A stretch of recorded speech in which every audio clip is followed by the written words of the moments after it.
Каменна гора или така наречените побити камъни. Те представляват части от малката варненска пясъчно-чакълена пустиня. Някои от тези варовиково-пясъчни образования достигат близо 6 метра височина.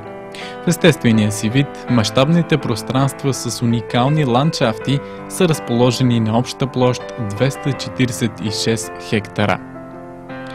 Място толкова интересно, че колкото и пъти да го посетиш, всеки път е някак различно. Побитите камъни са първата българска местност, официално обявена за природна забележителност през 1937 година.